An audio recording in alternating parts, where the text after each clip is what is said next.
दोस्तों, आरामदायक जीवन पाना हर किसी की इच्छा होती है, लेकिन पूरे जीवन का आराम कभी कभी आपके लिए बहुत नुकसानदायक सिद्ध हो सकता है। आज की कहानी कुछ इसी टॉपिक से कनेक्टेड है, तो चलिए शुरू करते हैं। एक बार गिद्धों का एक समूह उड़ते हुए एक द्वीप पर पहुंच गया। वह द्वीप समुद्र के बीच में स्थित था। उस द्वीप पर बहुत सारी मछलियां, मेंढक और बहुत सारे समुद्री जीव रहते थे। उस द्वीप पर गिद्धों के लिए खाने पीने की कोई कमी नहीं थी, और इसके साथ ही सबसे अच्छी बात यह थी कि वहाँ शिकार करने के लिए कोई भी जंगली जानवर नहीं था। गिद्ध वहाँ बहुत खुशी से अपना जीवन व्यतीत कर रहे थे। उन्होंने इतना आरामदायक जीवन इससे पहले कभी भी नहीं देखा था। उस समूह में अधिकांश गिद्ध युवा थे। वे सोचने लगे कि अब उन्हें सारी जिंदगी इसी द्वीप पर रहना है और उन्हें कहीं जाने की जरूरत नहीं है, क्योंकि इतना आरामदायक जीवन कहीं नहीं मिलेगा।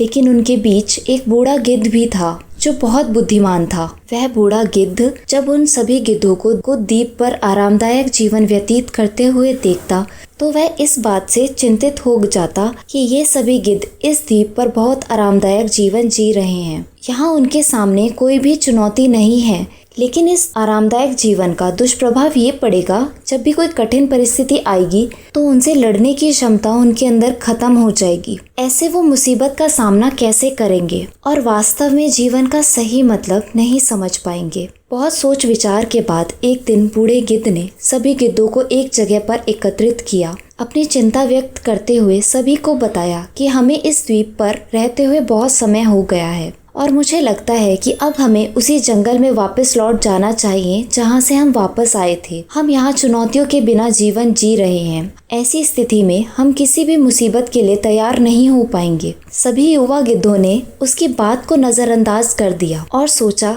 कि बूढ़ा गिद्ध अपनी बढ़ती उम्र के कारण ऐसी बकवास कर रहा है, इसलिए उन्होंने द्वीप को छोड़कर जाने से इनकार कर दिया। बूढ़े गिद्ध ने उन्हें समझाने की बहुत कोशिश की और कहा कि आप सब मेरी बात पर ध्यान क्यों नहीं देते हैं। अगर हम यहाँ रहे तो कुछ समय बाद हम सभी यहाँ ज्यादा आराम के कारण उड़ना भूल जाएंगे। ऐसे में अगर कोई मुसीबत आई तो तुम क्या करोगे? मेरी बात सुनो और मेरे साथ चलो। लेकिन बूढ़े गिद्ध की किसी ने नहीं सुनी। बूढ़ा गिद्ध वहाँ से अकेला चला गया। कुछ महीने बीत गए। एक दिन बूढ़े गिद्ध ने अपने दोस्तों से वापस मिलने के बारे में सोचा, इसलिए वह द्वीप पर पहुंच गया। उसने देखा कि द्वीप का पूरा दृश्य बदल गया था। हर जगह गिद्धों के शव पड़े हुए थे, उनमें से कई खून से लथपथ पड़े थे। गिद्ध यह सब देखकर आश्चर्यचकित रह गया। उसने एक घायल गिद्ध से पूछा कि क्या हुआ, आप सभी इस स्थिति में कैसे पहुँचे? घायल गिद्ध ने कहा कि आपके जाने के बाद हम इस द्वीप पर बहुत सुखी जीवन जी रहे थे, लेकिन एक दिन एक जहाज आया जो जंगली जानवरों से भरा हुआ था। वे इस द्वीप को जंगली जानवरों के लिए निवास का स्थान बनाना चाहते थे और वो सभी जंगली जानवरों को यहीं छोड़ गए। शुरुआत में उन जंगली जानवरों ने हमें कुछ नहीं किया,